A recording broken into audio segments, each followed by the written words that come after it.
अस्सलामु अलैकुम दोस्तों। सन 1957 ईस्वी के दौरान तुर्की के सूबे अंकारा में यूनिवर्सिटी ऑफ पेंसिल्वेनिया के मुहक्किकीन की एक टीम ने 8वीं सदी कबले मसीह से ताल्लुक़ रखने वाला एक मकबरा दरियाफ्त किया। तहकीक करने पर यह मालूम हुआ कि ये मकबरा 740 कबले मसीह में गुजरे एक बादशाह मीडास का मकबरा है। दोस्तों, अगर आप यूनान की देवमालाई दास्तानों में ज़रा सी भी दिलचस्पी रखते हैं तो फिर आपने मीडास नाम के इस बादशाह का नाम ज़रूर सुन रखा होगा। ये एक कदीम बादशाह था जो तुर्की के वस्त में कायम एक बहुत ही पुरानी रियासत फ्रीजिया पर हुक्मरानी करता था। इस बादशाह यानी मीडास के बारे में ये हिकायत मशहूर है कि इसे देवताओं की जानिब से ये इनाम दिया गया था कि वो जिस चीज़ को भी हाथ लगाता था वो सोने की बन जाती थी। आज से चंद हजार साल कबल मौजूदा तुर्की में कायम होने वाली एक दौलतमंद बादशाहत लीडिया की दौलत व अमारत का सबब बहुत से लोग इसी बादशाह और इसके गोल्ड टच को करार देते हैं। बहरहाल बादशाह यही इनाम इसकी ज़िंदगी की सबसे बड़ी सज़ा साबित हुआ। दोस्तों, क्या वाकई मीडास नाम का ऐसा कोई बादशाह मौजूद था जो किसी भी शय को छूकर उसे सोने का बना सकता था? और अगर नहीं तो फिर तुर्की में मिलने वाला ये मकबरा किसका है? मौजूदा तुर्की में कायम होने वाली कदीम सल्तनत लीडिया की खुशहाली और इसके पास मौजूद बेपनाह सोने के ज़खायर का क्या राज था? ये सब बातें आप जान सकेंगी आज इस वीडियो में।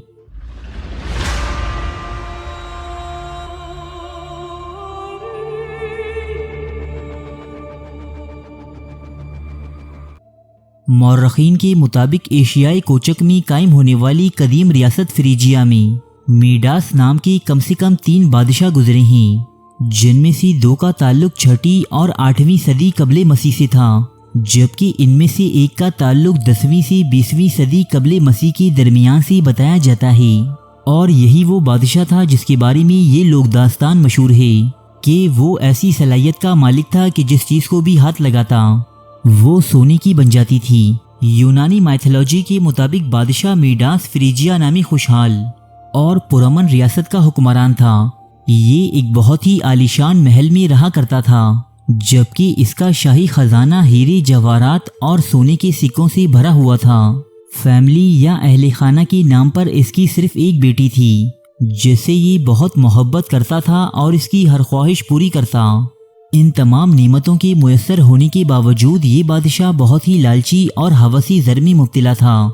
इसके दिन का बेशतर हिस्सा अपने सोने के सिक्कों को गिनते और इनके साथ खेलते हुए गुजरता था, जबकि ये हर वक्त मज़ीद दौलत हासिल करने की जिद्दोजहद में मसरूफ़ रहता। यूनानी देवमालाई कहानी के मुताबिक एक मर्तबा यूनान के देवता डायोनिसिस का सोतीला बाप और उसका उस्ताद साइलेनिस मीडास की रियासत के करीब से गुजर रहा था, तो थोड़ी देर सुस्ताने के लिए वो मीडास के कायम करदा फूलों के बाग में आ गया। यहाँ मीडास और साइलेनिस की मुलाकात हुई, जिस पर मीडास ने उसी शाही महल में आने और कुछ अरसा कयाम करने की दावत दी। यहाँ से वापसी पर साइलेनिस ने यूनानी देवता डायोनिसिस को अपनी इस मौसिन और इसकी मेज़बानी के किस्से सुनाए, जिन्हें सुनकर देवता डायोनिसिस, जो शराब और ऐशो इशरत का देवता था, बहुत खुश हुआ और उसने बादशाह मीडास को अपने पास बुलाकर इसकी कोई एक ख्वाहिश दरियाफ्त की। बादशाह मीडास, जो दुनिया जहान की दौलत मुयस्सर होने के बावजूद मजीद दौलत और सोने की हवस में मुब्तला था, उसने डायोनिसिस से कहा कि वो चाहता है कि वो जिस चीज़ को भी छुए वो सोने की बन जाए। यूनानी देवता डायोनिसिस ने मीडास को आगाह किया कि एक मर्तबा फिर सोच लो, कहीं ऐसा ना हो कि ये दुआ तुम्हारे लिए एक बद्दुआ बन जाए। लेकिन बादशाह मीडास को दौलत के सिवा कुछ नहीं चाहिए था, इसलिए वो अपनी इसी ख्वाहिश पर बज़िद रहा। अगले दिन जब बादशाह मीडास सोकर उठा तो इसके अंदर किसी भी चीज़ को सोना बनाने की सलाहियत पैदा हो चुकी थी। इसने अपनी बिस्तर को छूकर उसे सोने का बना डाला।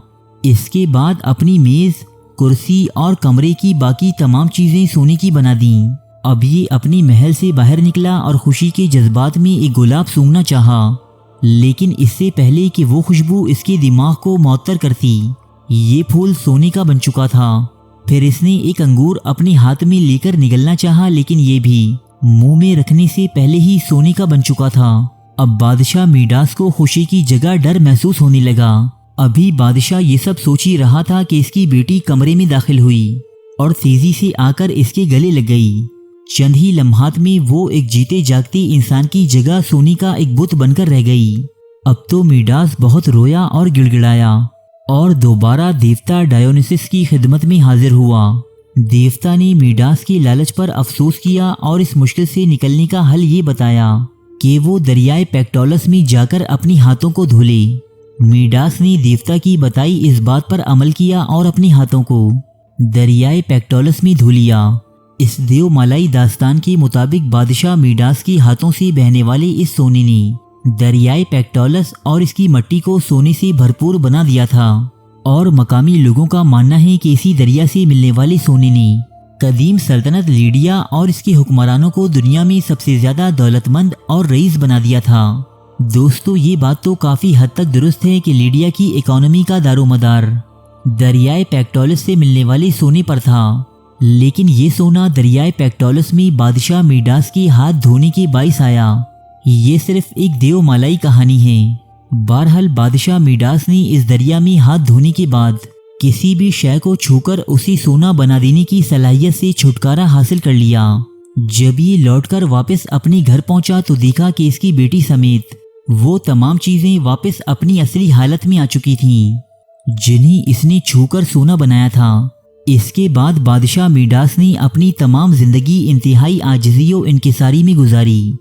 دوستو، یونانی مورخ ہیروڈوٹس اور دیگر کئی مورخین کے مطابق ریاست فریجیا میں میڈاس نام کے 3 بادشاہ ضرور گزرے ہیں، البتہ ان سے منسوب کسی شے کو چھو کر سونا بنانے والی یہ داستان صرف ایک دیو مالائی اور من گھڑت کہانی ہے۔ یہ کہانی سچی ہو یا جھوٹی اس بات سے قطع نظر، یہ اپنے اندر ایک بہت ہی عظیم سبق پوشیدہ رکھتی ہے۔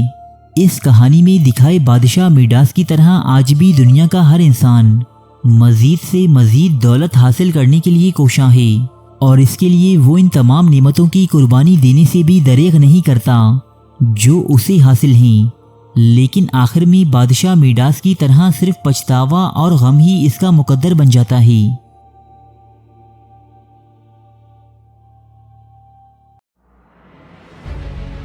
تاریخ کے موضوع پر پاکستان کا سب سے بڑا چینل، جہاں ملتے ہیں سچے واقعات مستند حوالوں کے ساتھ، قدیم تہذیبوں کے عجیب و غریب حقائق، افسانوی داستانوں کے پیچھے چھپی حقیقت، زندگی بدل دینے والی اسلامی حکایات، قدیم اور جدید جنگوں کے احوال، دلچسپ اور پراسرار واقعات،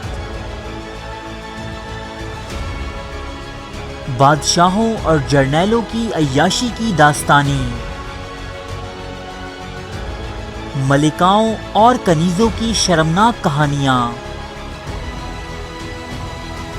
یہ سب اور بہت کچھ دیکھنے کے لیے سبسکرائب کیجیے اردو ڈائری کو۔